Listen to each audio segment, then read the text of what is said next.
Centro de Estudios y Difusión del Pensamiento Humanista Cristiano. Así que ya estamos listos para empezar este octavo conversatorio de la Corporación Humanismo y Democracia. Le doy muchas gracias a todos los asistentes y por supuesto a nuestro expositor central, don Jaime Mañalich. Me voy a ahorrar las presentaciones ya que es muy conocido por todos, una de las personas más importantes de los últimos tiempos en el ámbito de la salud. Así que le doy muchísimas gracias por estar junto a nosotros, don Jaime. Sé que están muy ocupados, pero muchas gracias por hacerse el tiempo por estar hoy día con nosotros. Así que, como le comentaba, el formato de esta conversación es, usted toma su tiempo para el uso de la palabra, 30 a 40 minutos, y después abrimos dos o tres rondas de preguntas de dos o tres preguntas. Bueno, muchas gracias por la invitación, me siento muy honrado y voy a ir al grano, pasando por algunos aspectos generales de puesta en común y después entrando ya más en concreto en, digamos, la crujidera política que tenemos hoy día en torno al tema de la seguridad en salud. Eh, Habiendo dicho eso, y tratando de empujar la diapositiva, ya, eh, hay que recordar que a pesar que los ministros de Hacienda en general miren salud como un gasto, a veces innecesario, que hay que tratar de recortar por todos los medios, la verdad es que el desarrollo económico de los países va acompañado inexorablemente de un aumento en la calidad de la salud de las personas. Aunque probablemente es muy difícil de diseccionar esto, aunque independiente de que se dice que Chile necesita más dinero, la verdad es que entre los países de la OECD, Chile es el país que más rápido ha crecido en su gasto público, sobre todo en salud. Esta es una data del año 2020, ahora es un poquito ya, pero que demuestra que nosotros gastamos 9,4% del Producto Interno en salud, convirtiéndonos por primera vez en ese informe en un país que gasta más que la media de la OECD. Y es por eso, como publiqué en un artículo en La Tercera hace unos días, que el llamado fundamental hoy día es cuán eficiente es el gasto que estamos haciendo en salud, porque en realidad esa eficiencia es muy precaria y probablemente nosotros derrochamos, botamos a la basura licencias médicas y otras, cirugías innecesarias, lo que fuere, alrededor del 30% de cada eh, peso que se gasta en salud. El presupuesto en salud en Chile en billones de pesos está configurado ahí, FONASA y ISAPRES. En ISAPRES, 3 billones de pesos están constituidos por la cotización obligatoria del 7% y 1 billón de pesos por cotización adicional voluntaria, o sea, lo que las personas pagan para tener un plan de salud que excede su cotización. Los seguros complementarios de salud que están vinculados generalmente a los seguros, a compañías de seguro de vida, vienen creciendo vigorosamente en los últimos años. Se está acercando ya a $1 billón de cotización. Y dentro de todas las pólizas de seguro, los seguros de vida complementarios en salud son los que más crecen y en este momento hay más de 20 compañías de seguros en Chile, con matrices extranjeras o no, que ofrecen productos de seguro complementario en salud. En Chile, desgraciadamente, es cierto que, como decía antes, hemos tenido un incremento importante del gasto en salud de gobierno. Todavía una parte sustantiva, alrededor del 30% del gasto, es regresivo y es gasto de bolsillo, sobre todo gastos en medicamentos que están poco cubiertos como materia de la seguridad social y gastos en copago y otros, ¿no es cierto?, que no están cubiertos por los seguros y que la gente tiene que, insisto, sacar dinero de su bolsillo para poder financiar ese gasto en salud. Respecto a la seguridad social, y haciendo un breve raconto histórico que para algunos de ustedes es absolutamente conocido, la seguridad social consta, por supuesto, de muchos elementos y entre ellos la seguridad del trabajo y la salud común, que es la que nos preocupa en este encuentro. Y en ese contexto, las fuentes de financiamiento para la seguridad social son los impuestos generales, en primer lugar, cotizaciones previsionales, que son impuestos específicos, impuestos al trabajo en realidad, compra de seguros privados como prepagas y, perdón, el pago de bolsillo al que hice alusión recientemente. La seguridad social moderna se inicia con el canciller von Bismarck, que habiendo terminado la unificación alemana, la guerra franco-prusiana última, y teniendo un gran temor el gobierno alemán de las revoluciones socialistas, prácticamente comunistas, que estaban adelantándose, que iban a ocurrir en esos años en Alemania, Bismarck crea un sistema de seguridad social a través de un conjunto de leyes que se denominaron en aquella época las leyes contra el socialismo. ¿Por qué? Porque el Ejecutivo, o sea, Bismarck, toma en su mano muchas de las reclamaciones que estaban en la clase obrera, en fin, en la clase media, y los transforma en un sistema de seguridad social estructurado a partir de diferentes leyes que están insinuadas ahí. La participación en estos seguros son obligatorias como cotizaciones sociales, eh, y el inicio de las prestaciones se produce en el momento en que aparece una contingencia, como un accidente del trabajo, una enfermedad o lo que fuere. Al otro lado del Atlántico, y producto de la Gran Depresión de la década de los 20, eh, eh, se piensa, ¿no es cierto?, en crear también una ley de seguridad social, como se llamó, con el presidente Roosevelt, que básicamente era más o menos lo mismo que el sistema de seguridad social en Alemania, producido a través de diferentes sistemas de seguro. Con la muerte de Roosevelt, Segunda Guerra, esto no vio la luz, hasta que en realidad Obama lo toma en el ACA, Affordable Care Act, Obamacare, y lo promulga en una ley muy importante para la seguridad social en Estados Unidos recién el año 2010, creando una cobertura para cerca de 40 millones de personas que estaban absolutamente sin ningún sistema de seguridad en Estados Unidos, y cambiando entonces el eje de la conversación en ese país.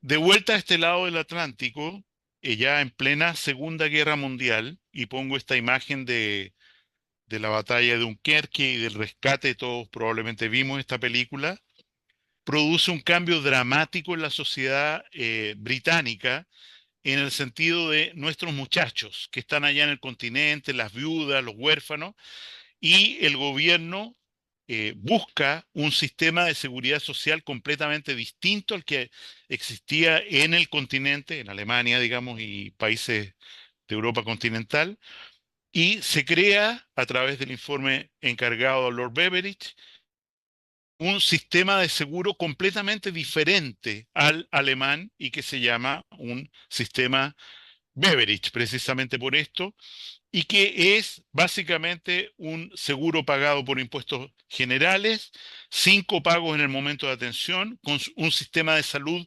único, manejado por el Estado, por el fisco, que atiende a todas las personas sin ninguna diferencia, y que financia o subsidia la atención de los más vulnerables. Y un eje fundamental de este sistema es la creación del National Health Service en Inglaterra, ¿no es cierto?, que es imitado desde Chile, buscando la creación del Servicio Nacional de Salud, Sistema Nacional de Salud, que ocurre el año 52, a pesar de que se intenta hacer desde el año 39.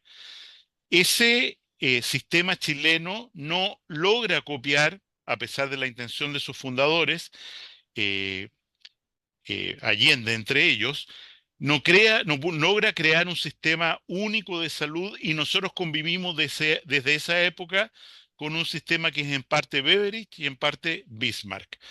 Ahí están las diferencias fundamentales, que no leo porque ya son conocidas por ustedes, pero en Chile existe un, hay un eco parece, hay un sistema, si se quiere, beverage puro en lo que son los beneficiarios A de FONASA, que no cotizan, son pobres y por lo tanto tienen acceso gratuito a la atención en un sistema público a un sistema completamente von Bismarck, que es típicamente las mutuales de seguridad, donde los empleadores cotizan y se dan beneficios de jubilación, pensiones, rehabilitación, cirugía, para todas aquellas enfermedades contenidas en la ley de enfermedades del trabajo.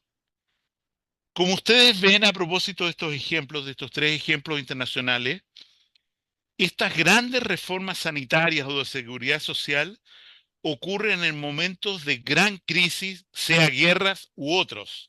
Y es en esos momentos donde se movilizan estas sociedades y prácticamente no hay excepciones, tal vez salvo Corea del Sur, que lo hace en una forma un poquito menos aguzada por una crisis bélica o la que fuera económica, pero efectivamente la pobreza en Chile, la desnutrición y qué sé yo, genera una tensión permanente respecto a las capacidades de nuestro sistema de seguridad social para hacerse cargo de los más pobres, de los más vulnerables, y estas fotos de la época lo representan.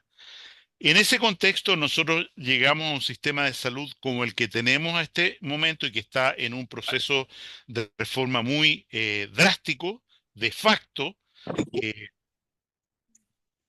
en el cual básicamente, ¿no es cierto?, hay cotizaciones de de los empleadores para la seguridad social de las enfermedades profesionales, de los trabajadores con el cotización del 7% obligatoria y del fisco, que contribuyen un 80% a la financiación del seguro público de salud, que como saben, tiene aproximadamente 15 millones y medio de personas entre sus beneficiarios en Chile. Me detengo un segundo en este aspecto porque tiene relevancia para la discusión contingente, y es que la ley define que la cotización obligatoria de salud no puede ser inferior al 7% con un tope de remuneración de 84 UF, o sea, digamos, 3 millones de pesos al mes. ¿Por qué hago esto en insistencia? Porque las personas que han contratado un plan de salud hasta la fecha, que les cuesta menos que la cotización obligatoria del 7%, vale decir que cotizan un plan de salud que vale menos que su cotización del 7%, estas personas han sido objeto de un excedente, vale decir, se les devuelve todos los años lo que han cotizado en exceso, ese 7% de cotización obligatoria, cuando el plan de salud que han comprado, que han contratado en la ISAPRE, es inferior a ese 7%. Vale decir, si una persona contrata un plan de 150.000 pesos al mes con una ISAPRE y su cotización de salud es de 220.000 pesos al mes, todos los meses tiene derecho a un excedente que se le debe devolver de 70.000 pesos, que es una de las partes más importantes de lo que se está discutiendo en la reforma de salud de facto, insisto, que se está teniendo hoy día en el Parlamento.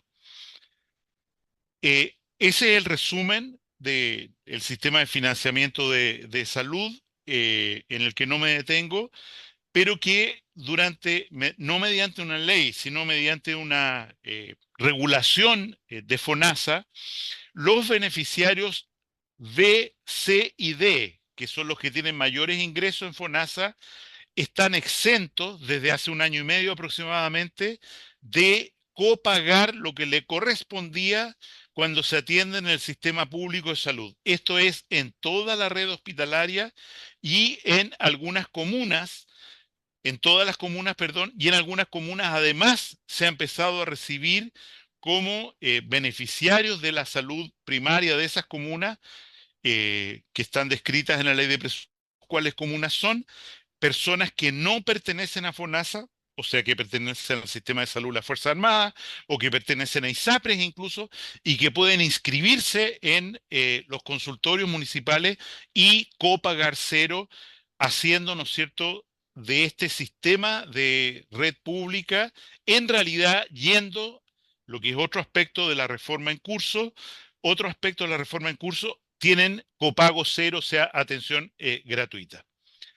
El sistema de salud hoy día en Chile tiene 4 ejes: el seguro público, el seguro privado, en la parte más arriba de la diapositiva, que son dos entidades que no tienen ningún diálogo Sí, entre sí. En cambio, el sistema por de acá. prestaciones, que está en la parte abajo de la lámina, tiene una profunda interrelación, sobre todo porque, para redondear, el 50% de las atenciones que se hace para los beneficiarios de FONASA se realizan en instituciones privadas, con fines de lucro, sin fines de lucro, redes de salud, clínica, etcétera. Hay un aspecto que es importante respecto a, a las dos fotos que mostraba de la población más pobre y vulnerable, y lo destaco de la encuesta CACEN del año 2022. Ustedes saben que la encuesta CACEN tiene 5 dimensiones, antes tenía 4, ahora tiene 5 dimensiones, y las dimensiones importantes, salud entre ellas, son, representan el 22,5%, vale decir un cuarto, de el impacto total de la pobreza. ¿Qué es lo que quiero destacar en la lámina que sigue? Que si nosotros miramos la, el acceso a la salud, la atención de salud, como una palanca de equidad, la contribución relativa a la pobreza multidimensional de salud es solo de un 12,3%, la brecha, en comparación, por ejemplo, a educación, que es un 21,7%, al trabajo y seguridad social, que es un 32%, vivienda y entorno, y redes y cohesión social. Vale decir, lo que representa aquí la encuesta CACEN es que en la pobreza multidimensional, la inequidad en salud tiene una menor valor, digámoslo así, es menos trascendente que otras inequidades en esta pobreza multidimensional, según esta encuesta CACEN. Voy a correr esto un poquito, si puedo. En fin, las alternativas para un nuevo sistema de salud están escritas en la Comisión de Reforma de la Presidencia.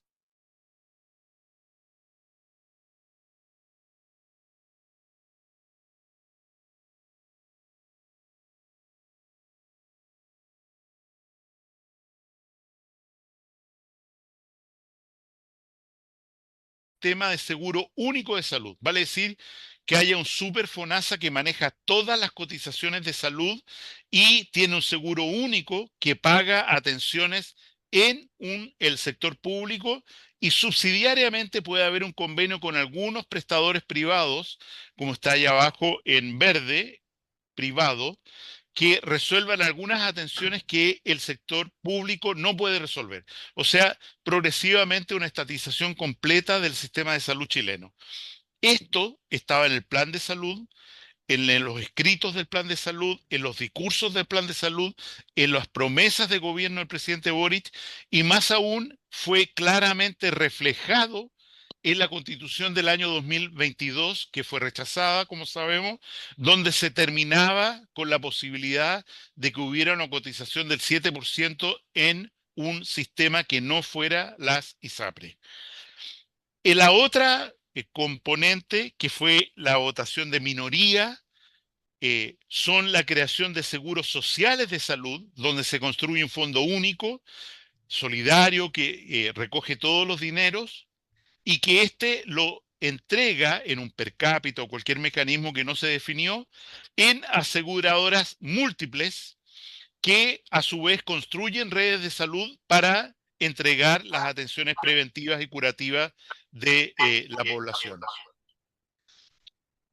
En este enredo en el que estamos ahora, la Corte Suprema ha colegislado, para decirlo en castellano antiguo, y significa que el gobierno puede marchar hacia una reforma radical del sistema de salud sin tener una ley marco de reforma a la salud que pase por el Parlamento. Y en ese sentido tenemos la ley corta, cuya implementación se ha dilatado, tiene plazo de vencimiento el 12 de mayo, porque es allí cuando el superintendente tiene que responder a la Corte Suprema cómo va a implementar la devolución de los 1.100 o 450 o 1.400 millones de dólares que devienen de la aplicación del fallo de la Corte Suprema respecto a la tabla de factores, vale decir, comparar la tabla de factores que usaron las ISAPRE en realidad respecto a aquella que publicó la Superintendencia de Salud el 1 de abril del año 2020. Ahí se produce este sobrecobro, comillas, y lo que se está discutiendo en esta Comisión de Salud de la Cámara de Diputados es precisamente este entuerto de cómo la superintendencia implementa el fallo de la tercera sala de la Corte Suprema, y es algo que está ocurriendo, insisto, en este mismo instante. Por lo tanto, podemos conversar de eso en un minuto más. Y lo segundo es lo más importante de la ley corta, que es dar atribuciones a FONASA para lo que está señalado ahí y permitir una licitación de seguros complementarios, o sea, una modalidad de cobertura complementaria a través de seguros pagados por las personas de su bolsillo, para que de esa manera las personas puedan ayudarse con un sistema de prepago en seguro a financiar una parte de las atenciones de salud que no les va a cubrir FONASA en instituciones privadas no propias del Estado que, como ya sabemos, para beneficiarios FONASA tendrían atención gratuita. En ese contexto, ¿qué se viene para ir terminando, de acuerdo a lo que me pidió Felipe? La voluntad del gobierno, expresada ayer claramente por el director de FONASA en una entrevista en La Tercera, es el crecimiento de FONASA como seguro único, incluso sin una legislación que termine con las ISAPRE. La minimización de las ISAPRES por el estrangulamiento financiero al cual el gobierno no se ha opuesto, no ha presentado ninguna indicación, y la única indicación que contribuía a esto, elaborada por el comité de expertos que se congregó a propósito de la llamada de la Comisión de Salud del Senado, que era la mutualización, fue reclamado ante el Tribunal Constitucional, y como ya se sabe, el Tribunal Constitucional lo sepultó definitivamente sin ninguna posibilidad de resurrección, y perdón que use estas palabras a pesar de que venimos saliendo de Domingo Santo, y la probable reforma de los seguros complementarios, porque la propuesta de FONASA no es solo licitar seguros complementarios, sino que es además regular los seguros complementarios por la Superintendencia de Salud, cosa que las compañías de seguro hoy día no tienen, son reguladas solo por la Comisión del Mercado Financiero, y buscar por la vía de mecanismos de pago paquetizados, GRD u otro, una disminución de los costos unitarios de salud, vale decir, una mayor eficiencia. Haciendo eco de lo que se me solicitó, quedo ahí, y Felipe o Diego, quien ustedes manden, siga a cargo de la conversación. Así es. Muchísimas gracias, don Jaime, por esta presentación. Em, Le pido si puede dejar de compartir la pantalla para que nos veamos todos ahora y yo pueda ver a todas las personas que quieren formular alguna pregunta. Veo que don Mario quiere formular una pregunta. Así que don Mario, quizá alguien más para esta primera ronda de preguntas. Ok, gracias. Don Mario, perdón, después don Pedro y después don Gutenberg. ¿Ok? Bueno, Jaime, muchas gracias por tu, como siempre, muy didáctica presentación. Solo me queda una duda en este marco al que estamos avanzando de FONASA más seguros complementarios, por ponerlo, ¿no? Brevemente. ¿Qué pasará en los seguros complementarios con las personas como yo que tengan preexistencias? En el- Perdón, estoy en on, ¿no? Sí. En el discurso del director de FONASA, lo que dices es que no tengas ninguna preocupación porque él te va a cuidar. En el, en el texto de lo que está en la ley, no hay nada que asegure eso.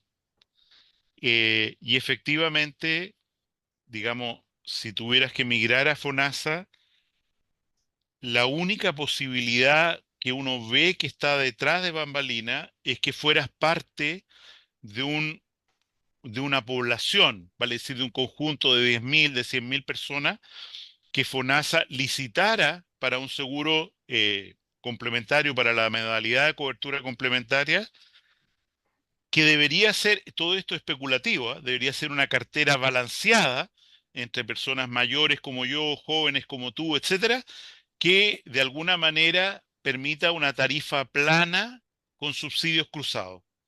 Pero tú entenderás mucho mejor que yo que del dicho al hecho de eso hay una distancia inconmensurable, sobre todo porque no es claro que, lo han dicho que no están dispuestas, pero no es claro que las compañías de seguro hoy día existentes se abran a un mecanismo de licitación de esa naturaleza que tiene tanta selección adversa, que el seguro dura por un año, que te puede salir cuando quiera, puede entrar cuando quiera, tiene lo que quiera, puede, tiene algún adjetivo, pero sustantivamente para las compañías de seguro es prácticamente un sistema suicida. Y en ese sentido, hay que decirlo claramente, la ley corta dice, hay algunas indicaciones, pues ustedes saben que los diputados se pusieron 160 indicaciones que se están discutiendo ahora a la ley corta, 11 de ellas del Ejecutivo, sin mayor importancia las del Ejecutivo, eh, pero dentro de las indicaciones que propuso la Comarcino o alguien, está, ¿no es cierto?, una mayor regulación de este asunto, pero en la base, lo que llegó del Senado a la Cámara de Diputados, hay muy poco.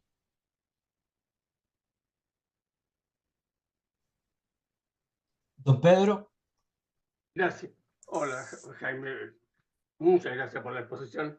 Mi consulta es que he leído en la prensa y he escuchado en algunas redes de que efectivamente el costo por usuario de FONASA es mayor que el costo de usuario en las mismas ISAPRES a igualdad de prestaciones. ¿Qué hay de cierto en verdad? ¿O no tiene antecedentes? No, en un estudio que hizo Manuel Inostroza, entre otros, eh, por parte del Instituto de Salud Pública de la UNAV, eso se demuestra claramente. Si uno ajusta por la población, edad, siniestralidad, probablemente todavía sigue siendo un poquito más caro a alguien que se atiende por ISAPRE, por las tarifas, fundamentalmente, pero la verdad es que se están acercando vertiginosamente. Ahora, el, quiero recordar, el sueño de, digamos, radicalizarnos hacia un seguro único público de salud es un sueño fundamentalmente ideológico. Vale decir, las contingencias, que es que la idea de que las personas que van de ISAPRE a FONASA van con sus licencias médicas, con su mayor siniestralidad cuando se trasladen los mayores o los que fuere, van a permitir una holgura financiera a FONASA es completamente utópico. O sea, el traer, como está ocurriendo, ¿no es cierto?, miles de beneficiarios de ISAPRE, sobre todo los que se están quedando precisamente porque tienen preexistencia, qué sé yo, y los que están migrando a FONASA son los más jóvenes, los que pagan, tienen una capacidad de pago mayor, eh, pero una vez que se traslade la masa de gente que está cautiva en la ISAPRE, 800.000 personas que tienen preexistencia, cáncer, qué sé yo, efectivamente los números no dan. Y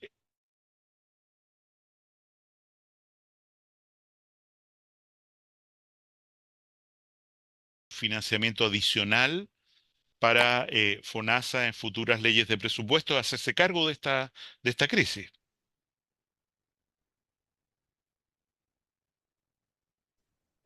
Gracias.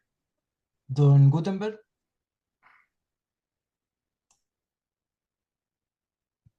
¿Quién sigue?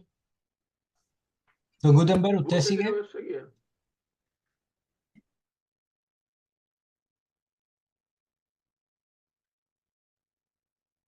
Los que no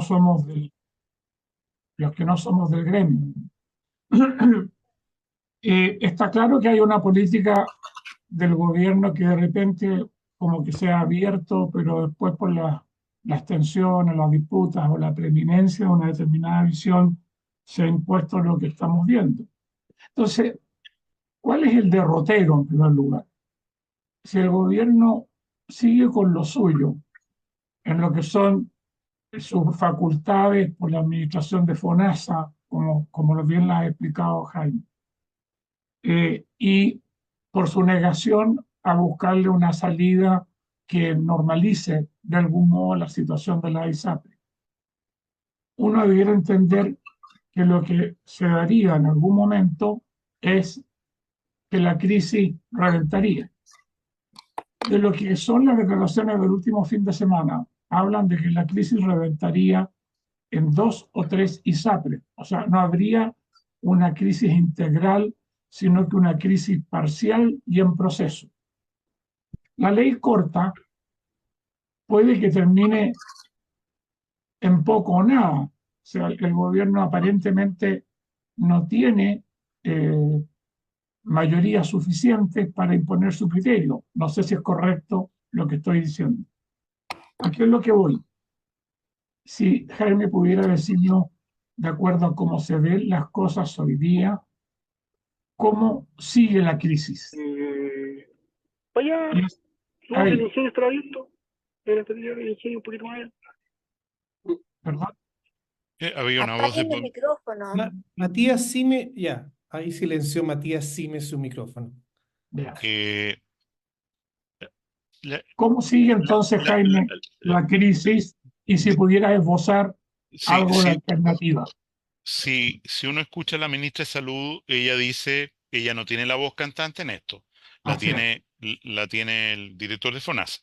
Eh, y cuando la ministra, para ponerlo en anécdota, dijo el tema de la reducción que propuso la comisión en un mecanismo que a mí me parece justo, eh, a 450, lo que fuera millones de dólares. La ministra al principio dijo, podría ser, lo vamos a estudiar, pero apareció, ¿no es cierto?, el segundo piso directamente con mandato presidencial para decir, perdonazo menor a 1.000 millones de dólares por ningún motivo. O sea, ese es el límite que el Ejecutivo, el presidente o quien fuera, eh, están dispuestos a aceptar.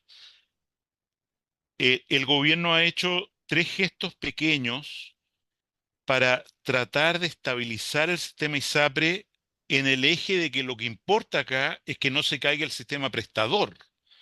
O sea, perdón que ponga un ejemplo, si Red Salud o los centros de la Universidad Católica, Christus Health, se cayeran por falta de financiamiento que proviene en parte de un subsidio de las ISAPRES. Las ISAPRES pagan más por cada atención que para un beneficiario de FONASA. Entonces, si se cayeran, la crisis sanitaria, listas de espera, muerte en lista de espera, crisis política sería muy grande y por eso la ministra tiene cierto respeto y temor a eso. Y ha habido tres gestos insuficientes para darle, por así decir, una agüita a las ISAPRE durante un año, 2 años. El primero es el aumento del precio base que se legisló en la ley de reajuste, un mini ley corta, el artículo 99, que permitió, ¿no es cierto?, que las ISAPRES recalcularan, se dijo que podía ser hasta el 7 no sé cuánto por ciento.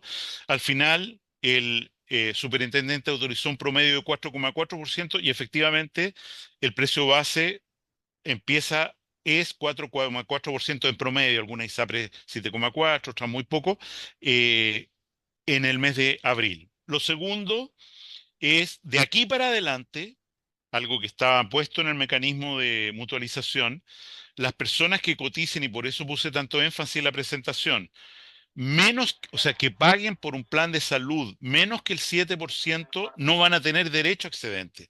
O sea, van a tener que ir a su ISAPRE y decir, deme un plan mejor porque la plata se la está llevando usted, o ese dinero se va a solidarizar, pero en definitiva la ley corta, las personas no van a poder recibir este excedente, ¿no es cierto?, salvo el que viene por la deuda al que hice mención. Y en tercer lugar, eh, podría haber un ajuste por una vez extraordinario de la cotización total que debería ocurrir en este mes de octubre, que según la indicación que introdujo el Ejecutivo, que le exigió el Senado para que aprobar la ley corta a la ministra, podría ser un máximo del 10% del valor de la cotización total. O sea, ahí hay tres medidas que son completamente insuficientes y hay una cosa que anda dando vuelta que está vinculado a la reforma previsional, que es que el tope imponible en la reforma previsional sube de 84 UF a 120 UFs, tanto para salud como para pensiones. Eso significa, ¿no es cierto?, que hoy día las personas que tienen una remuneración.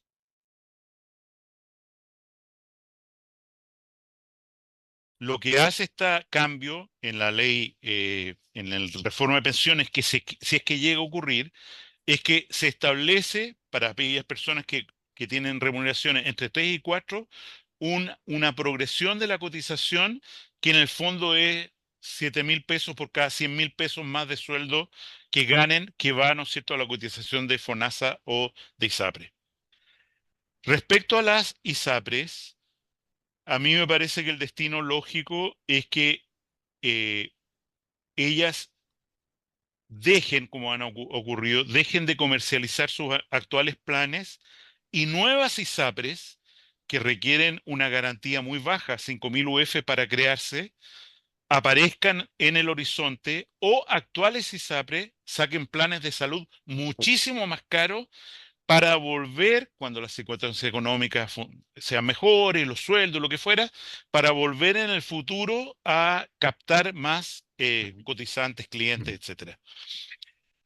Si uno mira los datos de la página de la Superintendencia de Salud que se reportan mensualmente de los indicadores, efectivamente hay 2 o 3 ISAPRES que están bien al cuello y que habría que pensar que para si se define en la ley corta que hay que devolver X miles de millones de dólares, no tienen ninguna capacidad de hacerlo eh, y es por eso que está la idea en la ley corta, ¿no es cierto?, que esta deuda, como está hoy día, así presentada a la Cámara de Diputados. Hay indicaciones de los diputados que pretenden acortar el plazo, pero lo que llegó del Senado a la Cámara de Diputados es un plazo de 10 años en una cuenta que no representa pasivo para la ISAPRE dentro de las garantías y que está a nombre de cada persona como una cuenta en UF que se va gastando como excedentes en salud hasta por un plazo de 10 años y después se le tiene que dar el dinero. Y ahí hay un nuevo aire. O sea, esos son el marco de aires. Todo esto para las ISAPRE, si se legisla devolver 1.400 millones de dólares, cualquier ISAPRE significa que tiene que devolver 200, 300 millones de dólares, es una situación muy compleja. Entonces, especulando, estimado Gute, como tú pides, yo creo que lo que va a pasar necesariamente es que se va a acelerar el tránsito de personas desde ISAPRE a FONASA y que quizás el día de mañana haya una cierta nuevo aire, pero a precios distintos, en condiciones distintas, formas de financiación distintas para ISAPRES existentes o que puedan crearse en el futuro.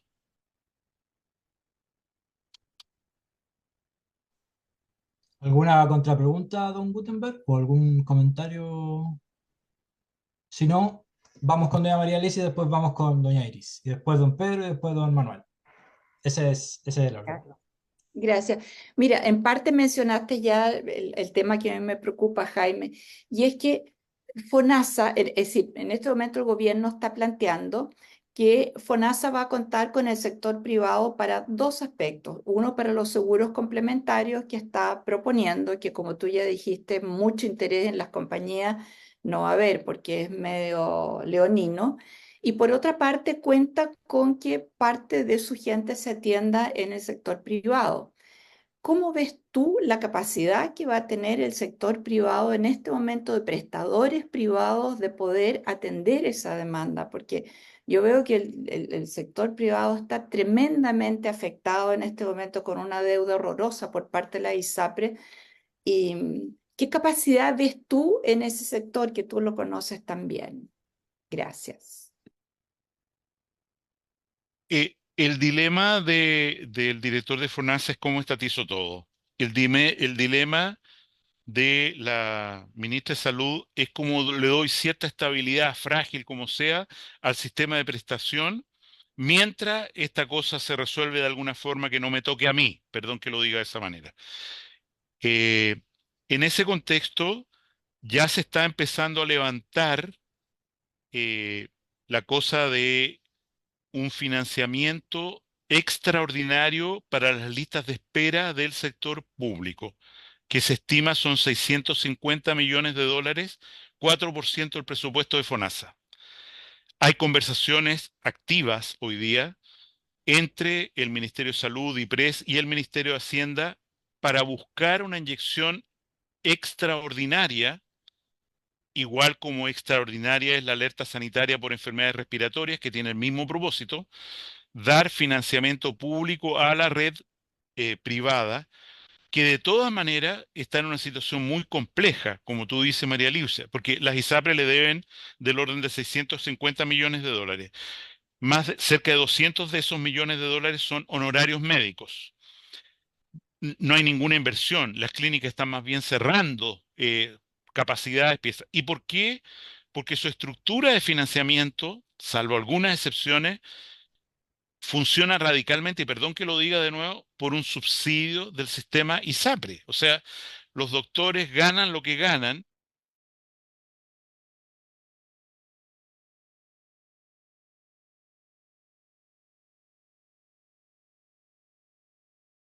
El ejemplo más clásico, ¿no es cierto?, es la Clínica Dávila. La Clínica Dávila, para redondear, el 50% de sus egresos son pacientes beneficiarios de FONASA. Pero esos pacientes de beneficiarios FONASA los puede atender la Clínica Dávila, que ya está amenazando con cerrar, con echar gente. De hecho, ya ocurrió en la Clínica Vespucio, que cerraron camas y despidieron gente, que es la otra de la Clínica Dávila, llamémoslo así, porque efectivamente no hay aire, no hay cómo pagar insumos, no hay cómo pagar sueldo, etcétera.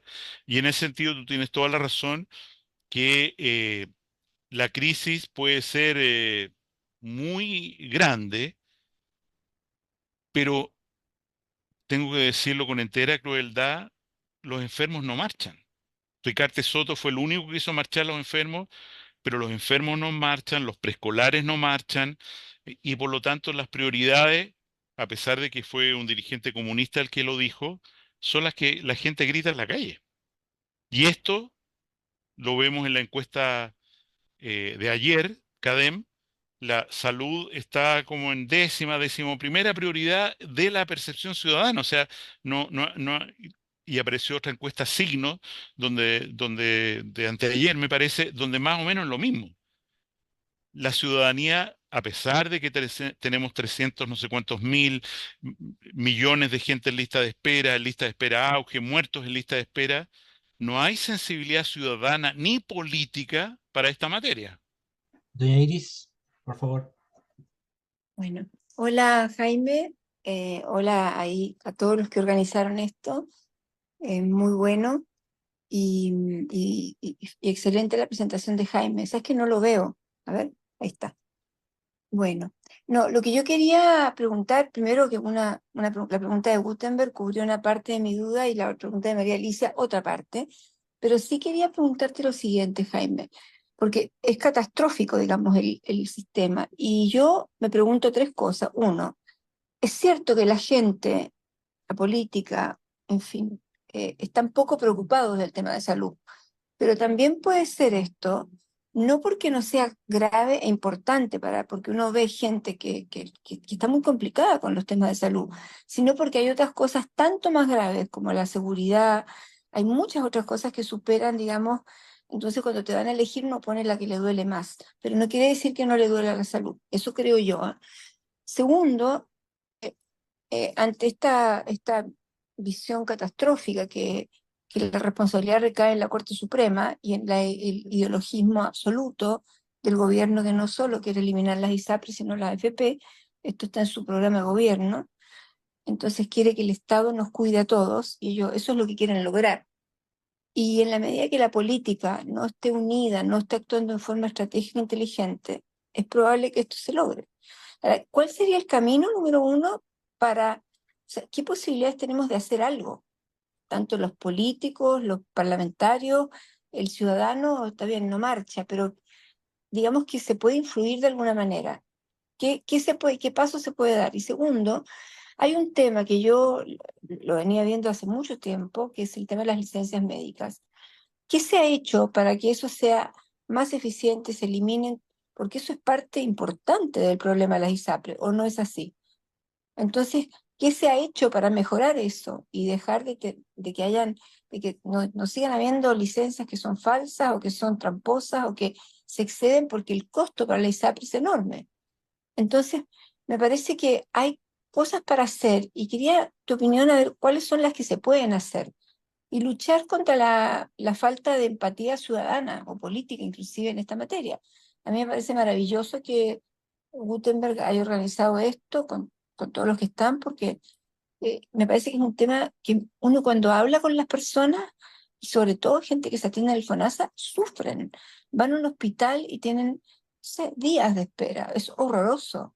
Y que el señor presidente Boric festeje que cada vez vamos a ir más al FONASA, es festejar la muerte, o sea, es un desastre. Entonces, me parece horroroso que en un país como Chile, que tanto avanzó, estemos paralizados. O sea, ¿qué es lo que hicimos mal nosotros y qué es lo que podemos hacer para revertir en parte esto? Más allá, no puede ser que uno se caiga porque la ideología del gobierno, ellos van por todo. Y te digo, son mucho más inteligentes políticamente que nosotros que estamos en la oposición, porque ellos están organizados, no se pelean en público, o sea, realmente pueden ganar muchos municipios que no deberían haber ganado. Entonces es bien preocupante porque quiere decir que va a ir, ellos buscan el poder del Estado y decidir todo, y que el Estado te cuide, te eduque, te diga, y pasan cosas en educación, en todas partes, pero me parece que tener claro cómo podemos, como ciudadanos y como eh, los políticos, la gente que le interesa, cómo podemos hacer más sensible a la gente, qué podemos hacer y qué ha pasado con las licencias médicas. Pero es catastrófico, no es aceptable que a Chile le pase algo así.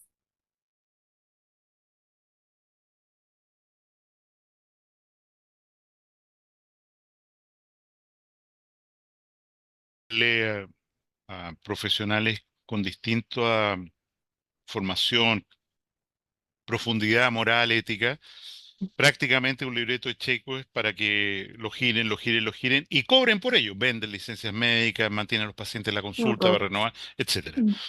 En ese contexto, el año 2012 nosotros promulgamos una ley que permite la fiscalización del mal uso de licencias médicas que se ha puesto en práctica recientemente, porque era un derecho de los Ujú. trabajadores, que cómo era posible, que los médicos son todos buenos, que nadie, ya, pasado toda esa etapa, ¿no es cierto? Y con el choque de realidad, hoy día hay persecución desde la Seremi para adelante, de el mal uso de licencias médicas, lo que ha llevado en los 2 últimos años a una reducción dramática del Ay, qué número de bueno. licencias emitidas, ¿no es cierto?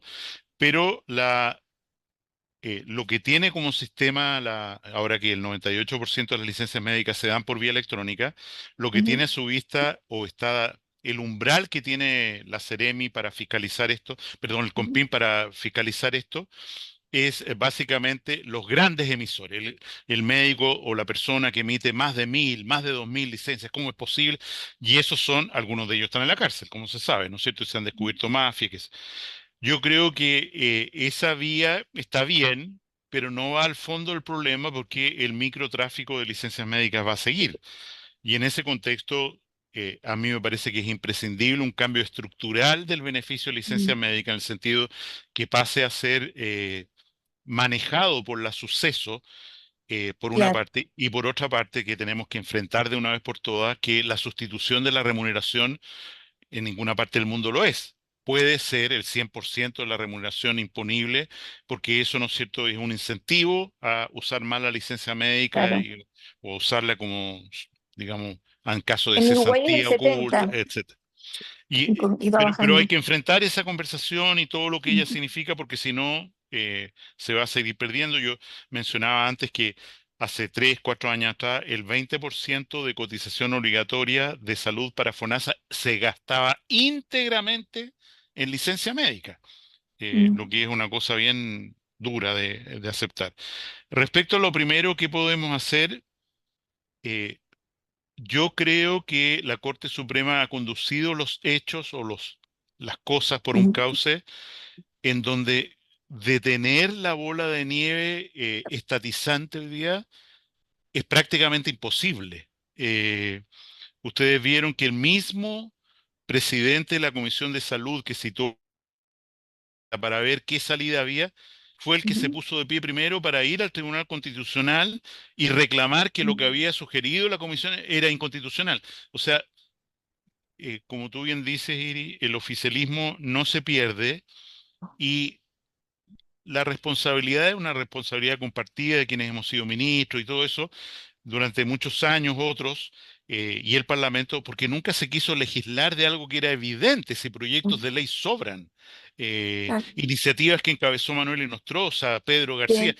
todas ahí, y ¿por qué no ha ocurrido? Porque cada vez que llegamos a la área chica, aparecen los de voluntariedad, los de voluntad Beveridge, digámoslo así, no, nosotros tenemos que caminar hacia un sistema único, público de salud, Mm. cosa que ya no existe ni siquiera en Inglaterra.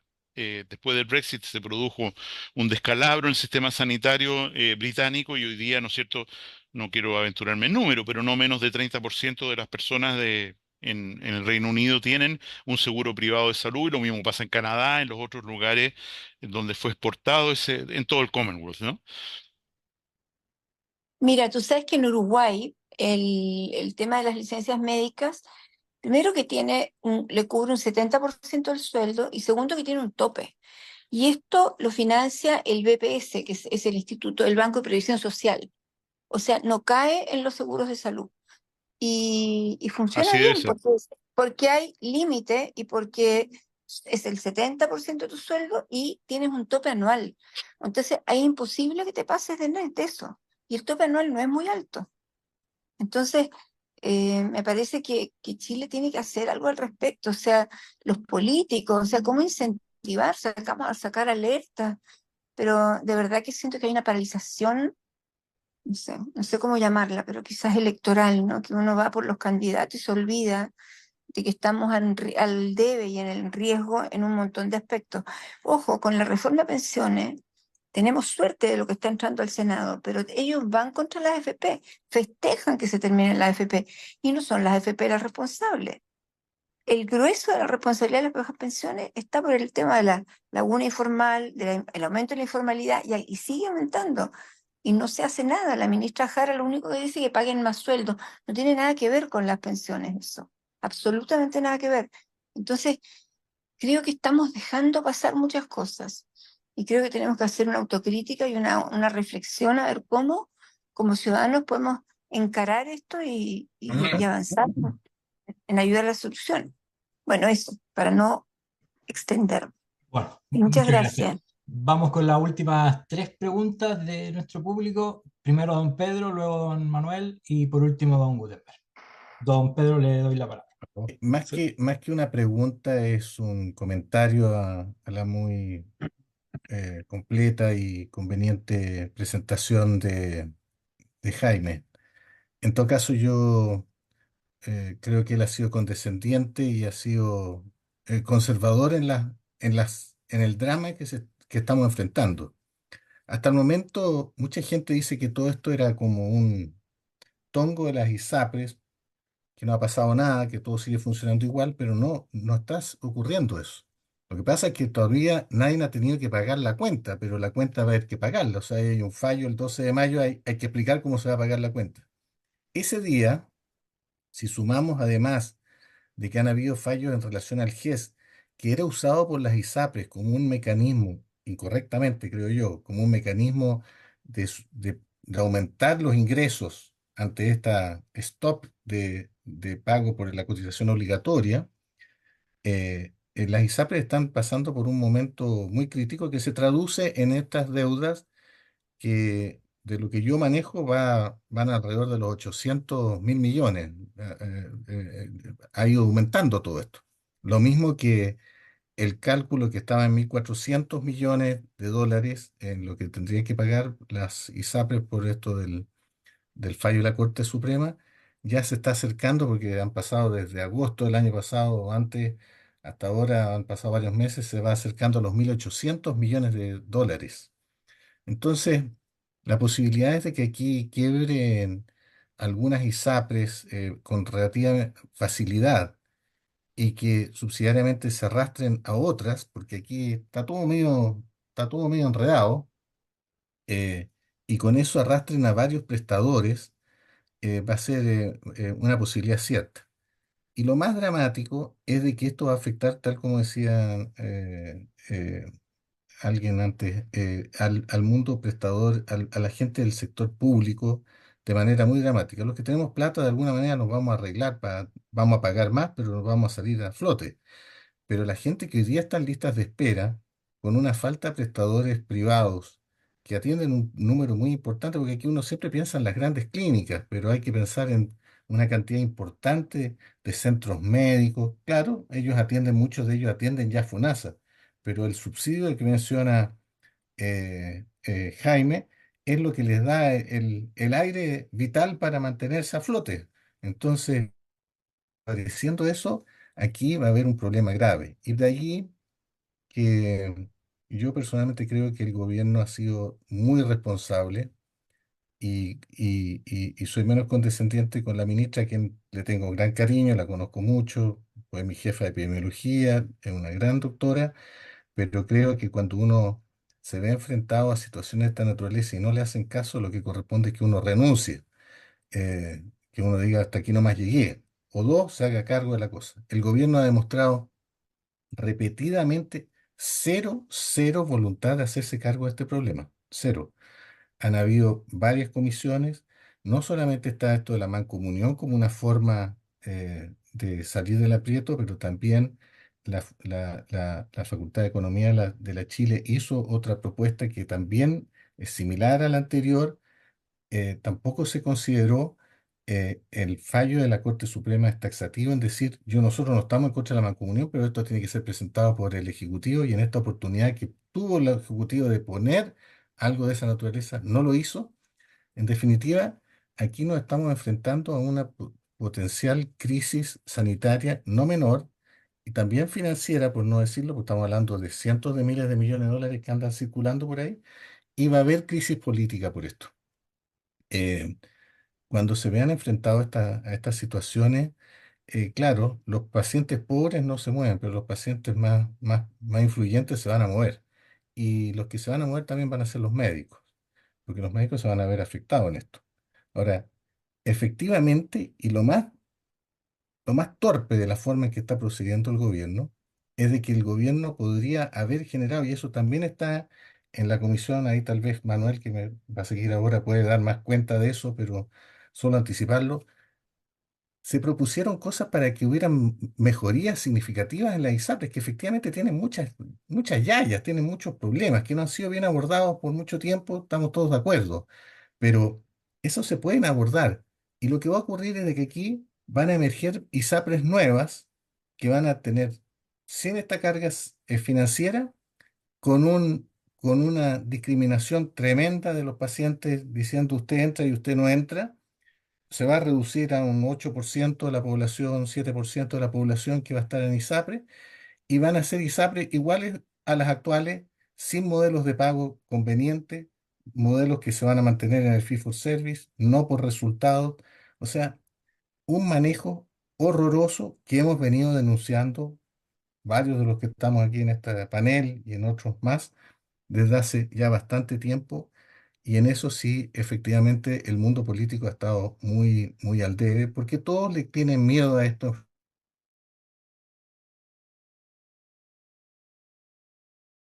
terroristas sanitarios en el fondo. Pero la cuestión está muy complicada y, y la van a pagar los más débiles, siempre van a ser los más pobres. Yo quiero decir, por ejemplo, esto de la licencia Iris no es solamente, ahí lo aventuró Jaime, es mucho más que el 20 o 30% de la cotización obligatoria. Hoy día está prácticamente en un 70% de la cotización obligatoria del FONASA se va al pago de licencia, lo que es una vergüenza del FONASA. El FONASA financia servicios donde el ausentismo laboral supera los 30 días, 30 días que se suman a las vacaciones, 15 por lo menos, más 10 días de días administrativos. O sea, toda la dotación de salud pública que son 250.000 personas, está desaparecida en acción aproximadamente 2 meses y medio del año. Con que volviera medio mes, tal vez podríamos resolucionar muchas listas de espera. Entonces, aquí las cosas no se están hablando con la fuerza que corresponde y esto lo más terrible es que va a explotarnos en la cara. Yo hace un rato estaba escuchando la comisión de la Cámara, de Salud de la Cámara, y la verdad es que se lo toman con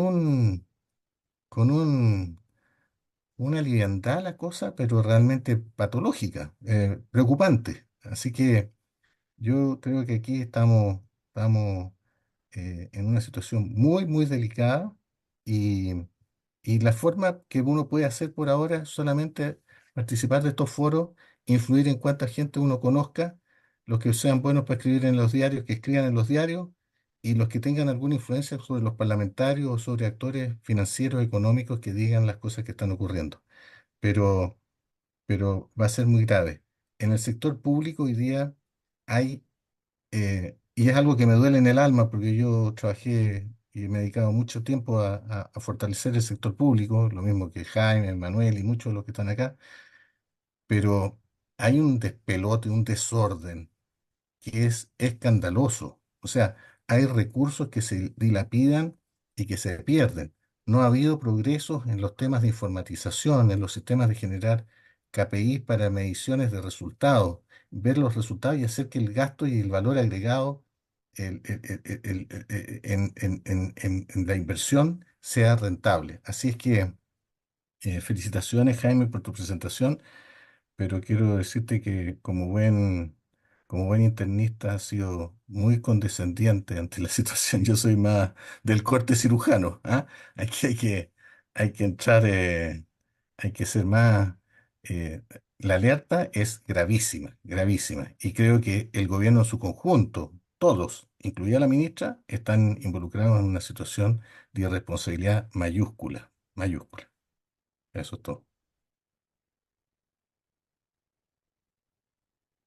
Ya, bueno, ¿se escucha? Sí. Sí, bueno.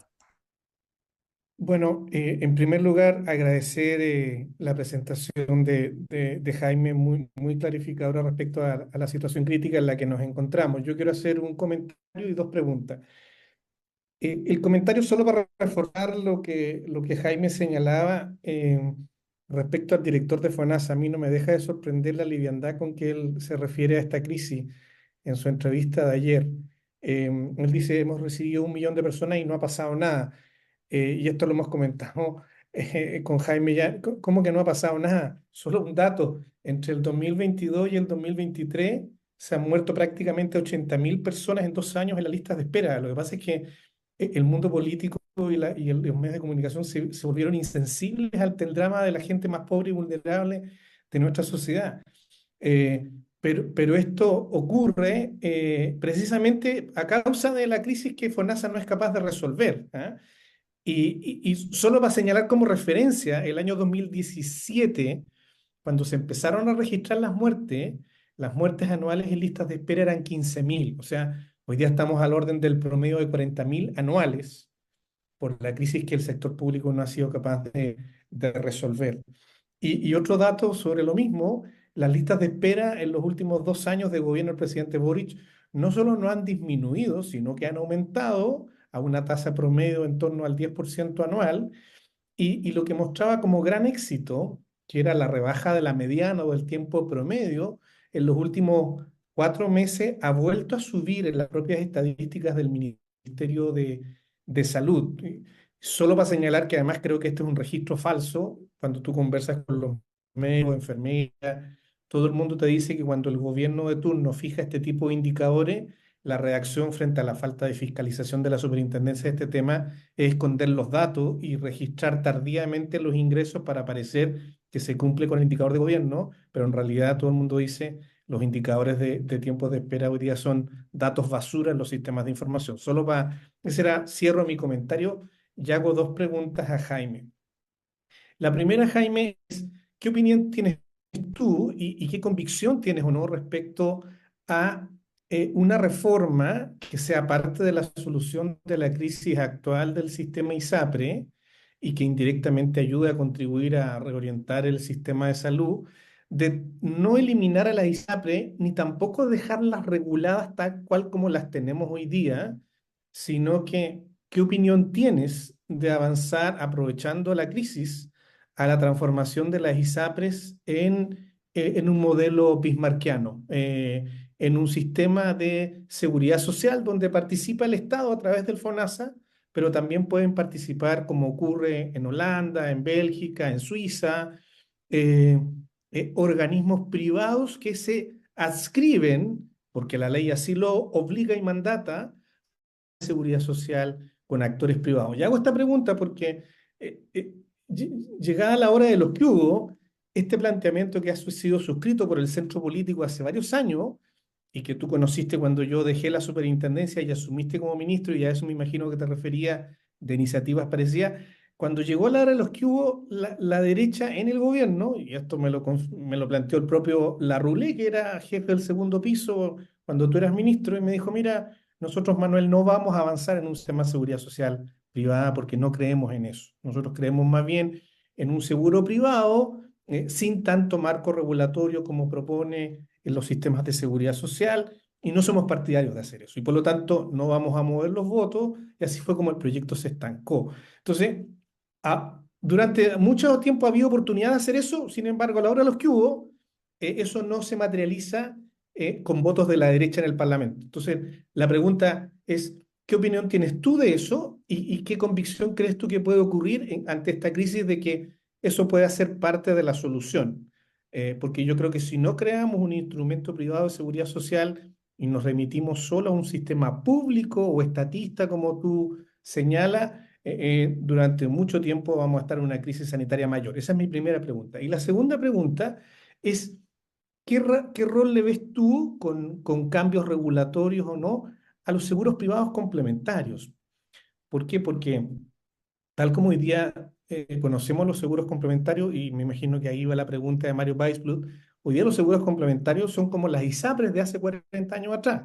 Son seguros anuales, individuales, con tablas de factores de riesgo, eh, que tienen preexistencia, que por construcción de póliza se pueden eliminar unilateralmente las coberturas. O sea, si a alguien le da cáncer al año siguiente por póliza registrada en la CMF, yo le puedo dar término al contrato, tal cual como fueron creadas las ISAPRE entre los años 80 y 89, hasta que una ley de la Junta Militar modificó eso como parte de los acuerdos de la transición de la democracia. Entonces, el punto es, ¿cuál crees tú que es la posibilidad de tener seguros complementarios con marcos regulatorios distintos o no a los vigentes? Porque hasta ahora la Asociación Chilena de Seguros Privados ha hecho un lobby muy fuerte, y algo de eso fue recogido en las indicaciones del gobierno del Ejecutivo, porque no sean reguladas por la Superintendencia de Salud, porque no se le eliminen las preexistencias, porque se restringen los beneficios. Se acaba de eliminar el seguro catastrófico que había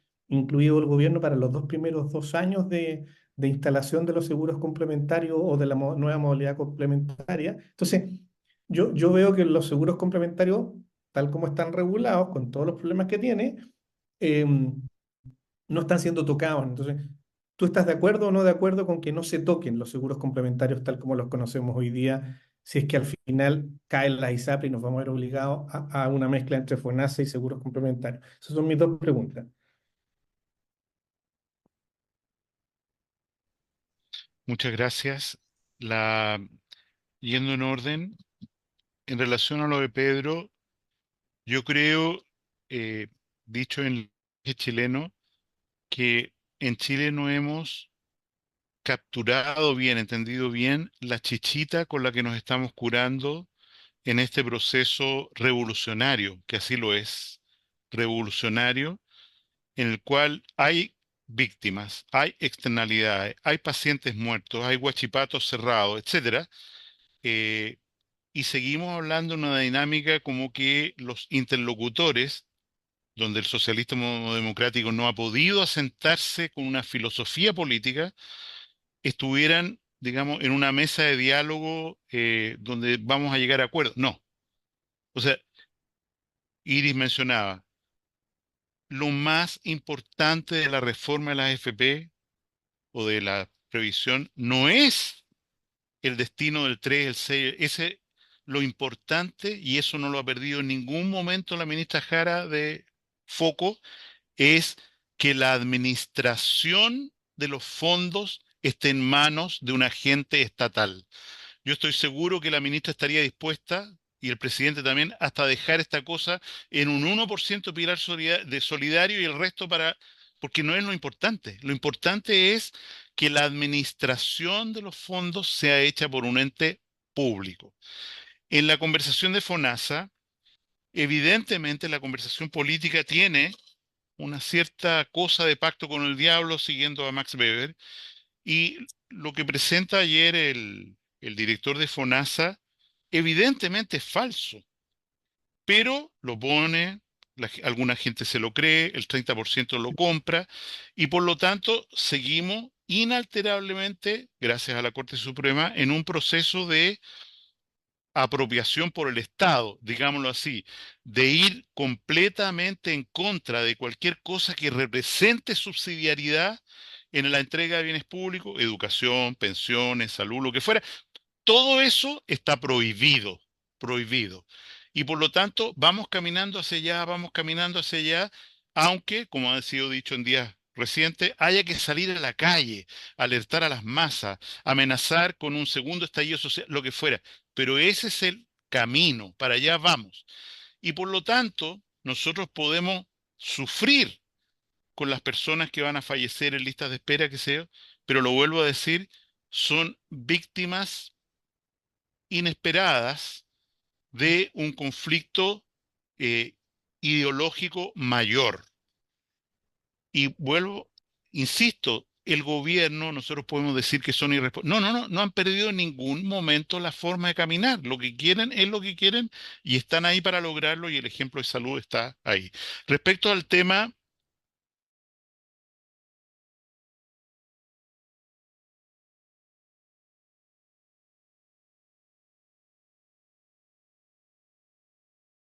una y otra vez, y es por eso que el Tribunal Constitucional o la Corte Suprema falló como falló, que las ISAPRES son parte de la seguridad social, forman integralmente parte de la seguridad social. Entonces, a pesar de ese diálogo que tú tuviste alguna vez, ¿no es cierto?, con alguien, el haber persistido en la derecha de Chile, en la idea que estos son seguros privados, que no funciona aquí ni en ninguna parte del mundo, eso no es correcto.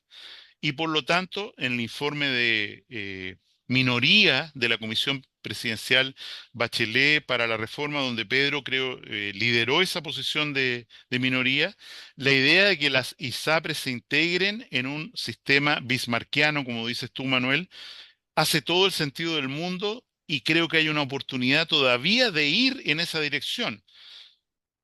Como siempre hay almas diferentes en los gobiernos, nosotros empujamos desde el ministerio a que tuviéramos un plan garantizado salud, subsidiariedad, perdón, solidaridad, todo eso, pero como tú bien describes, ese tema quedó ahí congelado y no se ha tramitado, entre otros proyectos que se han presentado en el intertanto.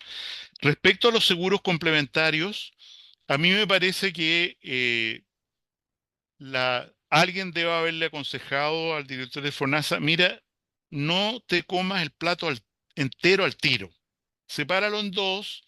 Vamos a primero este tema de la ISAPRES, ley corte, qué sé yo, y después vemos el seguro complementario. Lanza tu licitación, bien que te la... y ve que en el contrato, como ya está insinuado en todos los tonos y en varias de las indicaciones que están hoy día presentadas por parlamentarios, no por el Ejecutivo, pero ya está insinuado que los seguros complementarios de salud tengan una regulación mucho más estricta también como parte de la seguridad social de lo que tienen hoy día. Eso va a ocurrir de todas maneras. O sea, empresa, la matriz de Bupa, de Cruz Blanca, en Chile, opera en España, opera en el Reino Unido, siendo parte de la seguridad social. O sea, Sanitas en España, jamás se le ocurriría que puede terminar, no puede, de hecho, terminar un contrato anualmente, son seguros colectivos generalmente, ¿no es cierto?, con tarifa plana. Entonces, Yo creo que lo que hay es, mira, no apuremos el ganado flaco y esta discusión sobre los seguros complementarios, hagámosla en una segunda etapa. No creo que haya ninguna posibilidad de que el gobierno actual haya renunciado a la idea de que los seguros complementarios de salud tienen que ser regulados. Y el primer intento va a ser en los contratos de licitación. Y es posible que se creen compañías de seguro especiales para esto, o que algunas de las compañías de seguro que existen hoy día participen de estas licitaciones, dándole sustento, ¿no es cierto?, en un comité de expertos que por lo demás va a ser designado por el Ejecutivo, el primero, por los primeros 3 años, a dedo. Y por lo tanto no va a haber ningún contrapeso a esa licitación de los seguros complementarios. Ujú. Eh, Última pregunta, don Gutenberg. Diego, Sí, me había inscrito de nuevo, yo no sé, estoy considerado. sí, por supuesto, por supuesto. Esta es la última pregunta para usted. Eh, bueno, que el escenario es crítico, que el escenario es negativo, estamos claros. Yo quiero introducir un punto de perspectiva semipolítica en el asunto en la siguiente línea. A este gobierno le quedan más o menos 2 años. Y el síndrome del pato cojo se ha ido adelantando desde el momento que empiezan a surgir las posibilidades presenciales. La política en estos 7 meses que vienen o en estos meses que vienen va a estar muy centrado, y también la política de gobierno, en los temas electorales con las municipales. Y al salir de las municipales y regionales vamos a entrar violentamente en las campañas presidenciales y parlamentarias a un año por delante.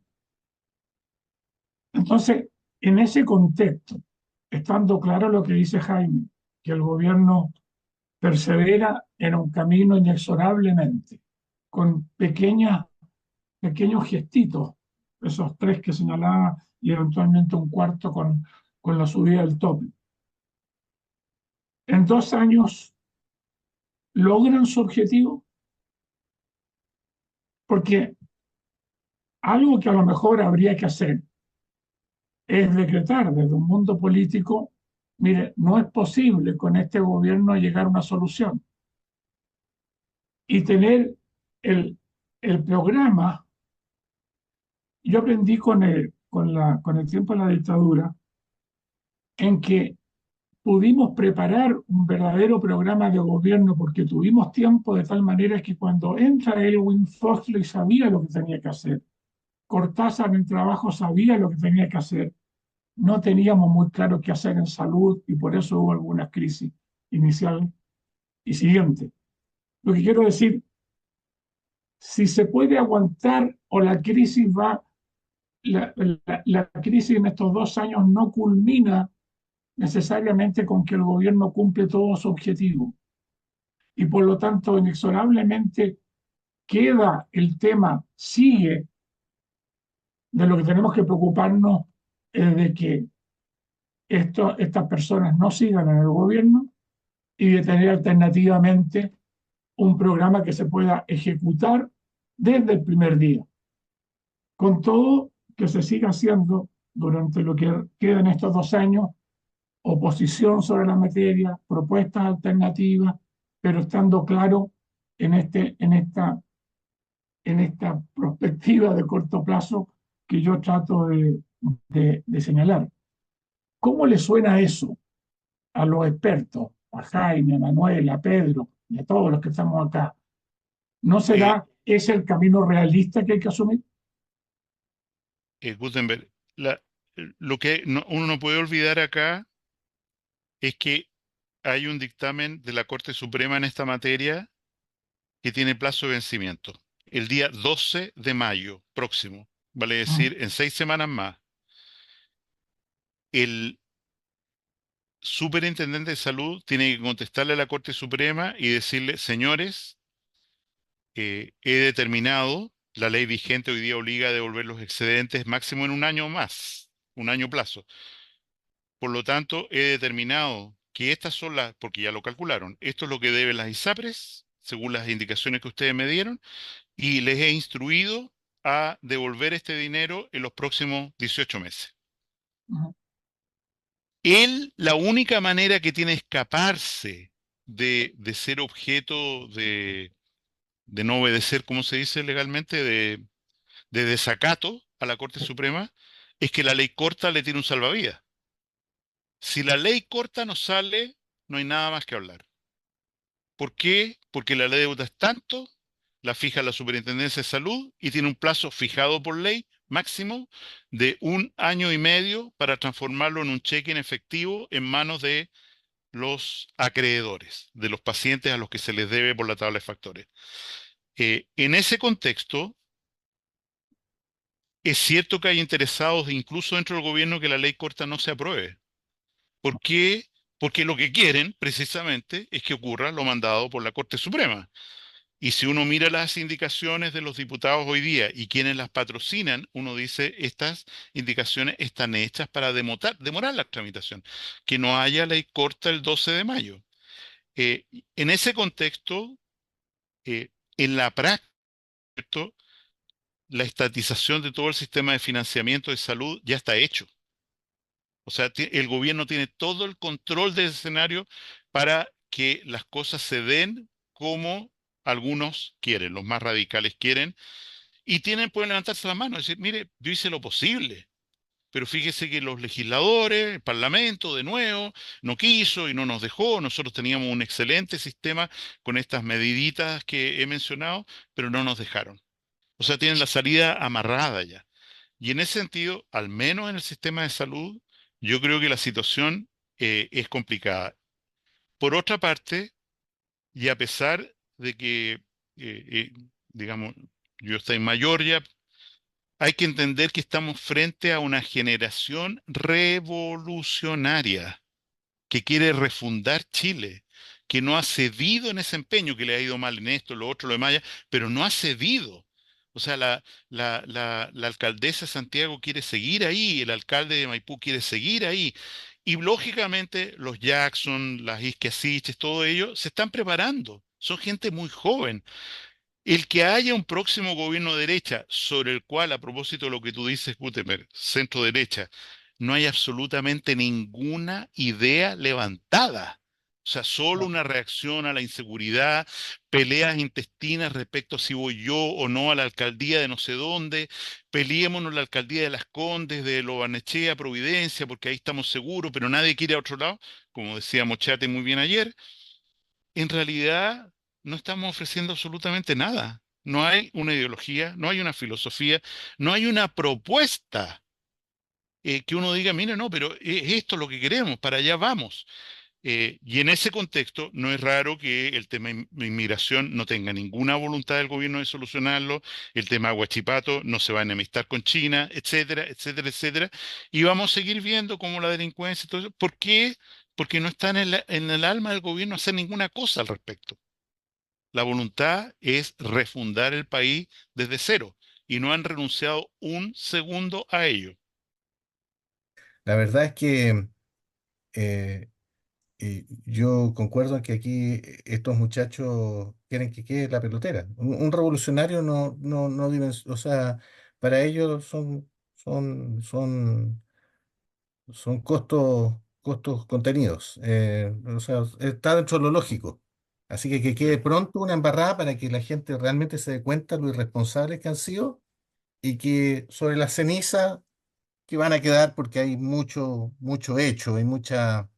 No es tan no es tan fácil destruirlo todo, pero va a quedar una sangrería más o menos. Sobre eso, hacer lo que tiene que hacerse y que no se está haciendo hoy día. Bueno, entonces con este último intervención terminamos nuestro Sí. conversatorio del día. Sí. Les doy las gracias a todos los asistentes Muy y por bueno. supuesto a nuestro expositor, don Jaime Mañalich, a quien le pido para todos un aplauso por esta intervención hoy día con nosotros. Muchísimas gracias, muy ilustrativa esta conversación sobre salud. Y bueno, los dejo invitados para el próximo evento. La próxima semana vamos a estar conversando sobre educación con la filósofa Silvia Eisager. Así que tengan una muy buena noche y nos vemos en una próxima oportunidad. Centro de Estudios y Difusión del Pensamiento Humanista Cristiano. Nuestra